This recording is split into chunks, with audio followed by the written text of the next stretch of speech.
இன்னைக்கு காலையில சமையல் கோட்டா வந்து அப்பாவோடையது தான். தம்பிய பார்த்துக்கிற சொன்னேன் நான் சமைக்கிறேன்னு.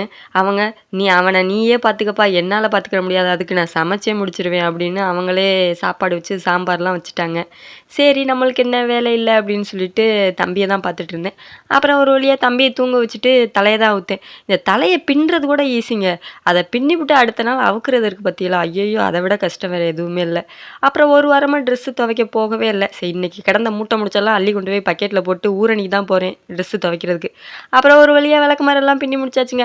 மொத்தம் ஒரு 6 விளக்குமாறு வந்திருக்கு.